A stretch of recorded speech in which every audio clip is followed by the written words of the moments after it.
السلام علیکم ورحمۃ اللہ وبرکاتہ۔ جی آج ہماری گفتگو کا جو موضوع ہے وہ ہے قراءت خلف الامام، یعنی جب ہم امام کے پیچھے نماز پڑھ رہے ہوں تو ہمیں امام کے پیچھے نماز پڑھتے ہوئے قراءت کرنی چاہیے یا نہیں کرنی چاہیے۔ تو سب سے پہلے میں آپ کو اس حوالے سے جو نفس مسئلہ ہے وہ بتا دینا چاہتا ہوں، اس کے بعد اس کے اوپر دلائل آپ کے سامنے رکھوں گا۔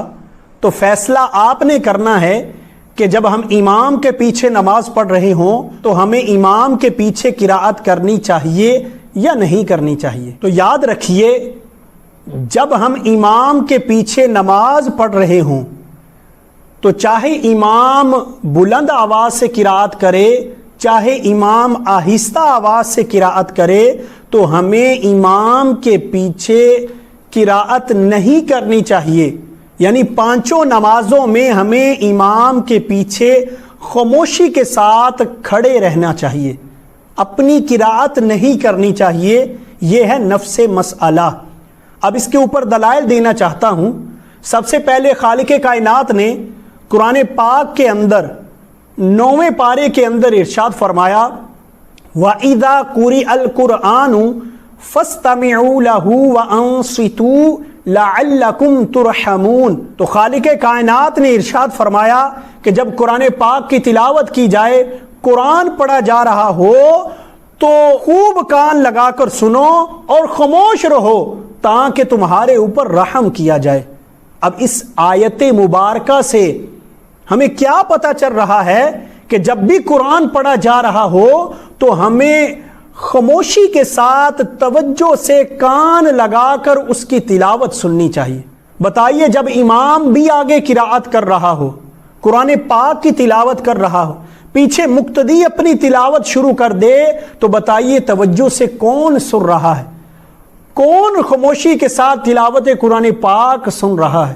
تو لہذا اس آیت سے ہمیں پتہ چل رہا ہے کہ جب بھی قرآن پڑھا جائے تو ہمیں خوب کان لگا کر توجہ سے قرآن پاک کی تلاوت سننی چاہیے۔ اسی طرح پیارے آقا کریم علیہ الصلاۃ والسلام کے فرامین سے، آپ کے طریقہ کار سے ہمیں یہ پتہ چلے گا کہ جب ہم امام کے پیچھے نماز پڑھے تو ہمیں کیا کرنا چاہیے، قراءت کرنی چاہیے یا نہیں کرنی چاہیے۔ اور صحابہ کرام کے اقوال سے بھی ہمیں یہ پتہ چلے گا کہ ہمیں امام کے پیچھے نماز پڑھتے ہوئے کس عمل کو اپنانا چاہیے۔ تو سرکار مدینہ صلی اللہ علیہ وسلم کے فرامین کی طرف بڑھتے ہیں۔ سب سے پہلے نسائی شریف کے اندر یہ حدیث موجود ہے۔ اس حدیث پاک کو روایت کرنے والے حضرت سیدنا ابو ہریرہ رضی اللہ تعالی عنہ ہیں۔ آپ ارشاد فرماتے ہیں کہ امام الانبیاء صلی اللہ علیہ وسلم نے ارشاد فرمایا انما جعل الامام لیؤتم بہ، کہ بے شک امام بنایا اس وجہ سے جاتا ہے کہ اس کی پیروی کی جائے، اس کی اتباع کی جائے۔ پھر ارشاد فرمایا فَإِذَا كَبَّرَ فَكَبِّرُوا، اور جب امام تکبیر کہے تو تم بھی تکبیر کہو۔ اور پھر ارشاد فرمایا وَإِذَا قَرَأَ فَأَنصِتُوا، اور جب امام قراءت کرے تو تم خاموش رہو۔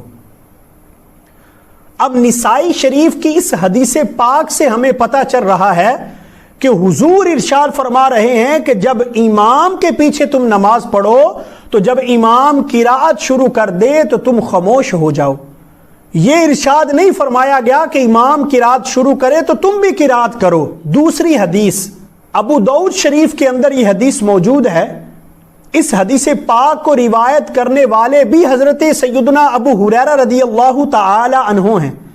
آپ ارشاد فرماتے ہیں کہ حضور علیہ الصلاۃ والسلام ایک مرتبہ ہمیں وہ نماز پڑھا رہے تھے کہ جس میں بلند آواز سے قراءت کی جاتی ہے۔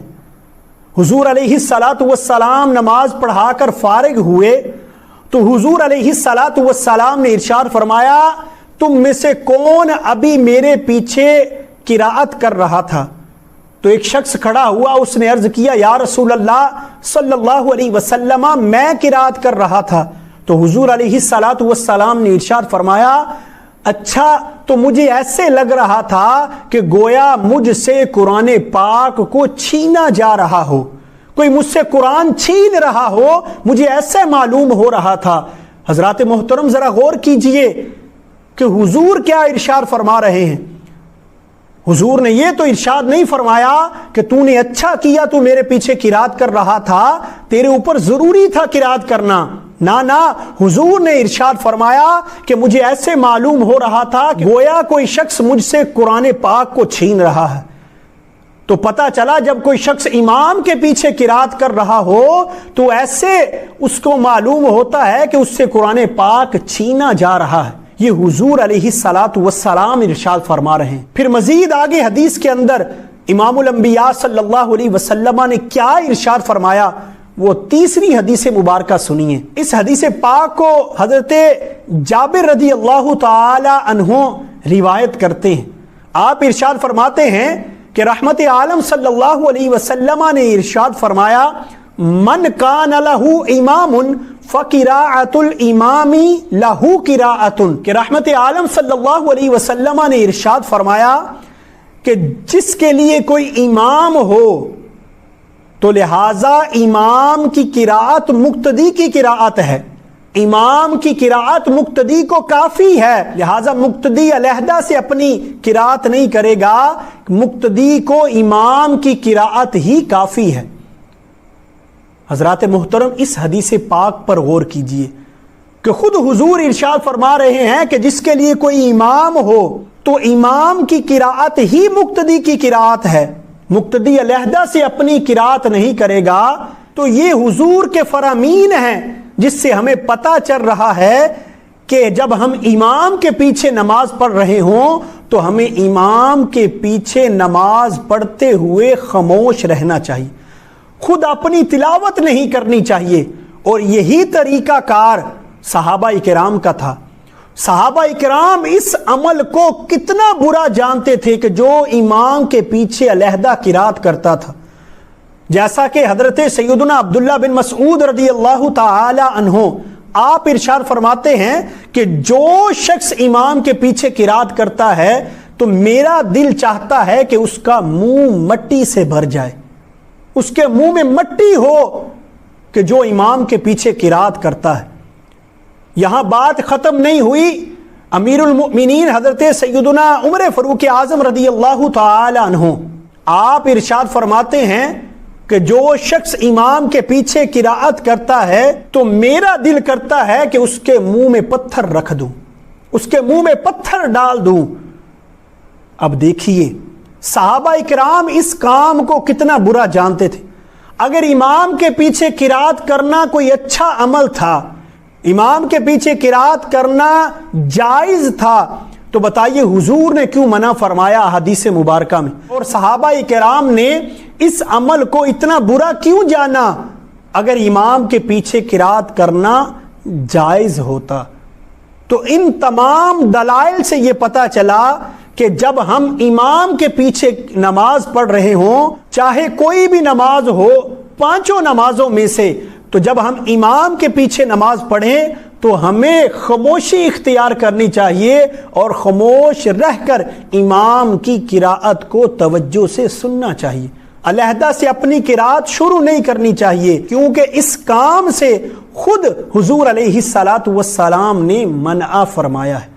تو خالق کائنات سے دعا ہے کہ جو ہم نے گفتگو سنی اس پر ہمیں عمل پیرا ہونے کی توفیق عطا فرمائے اور اسے دوسروں تک پہنچانے کی توفیق عطا فرمائے، آمین بجاہ النبی الامین صلی اللہ تعالی علیہ وآلہ وسلم۔ السلام علیکم ورحمۃ اللہ وبرکاتہ۔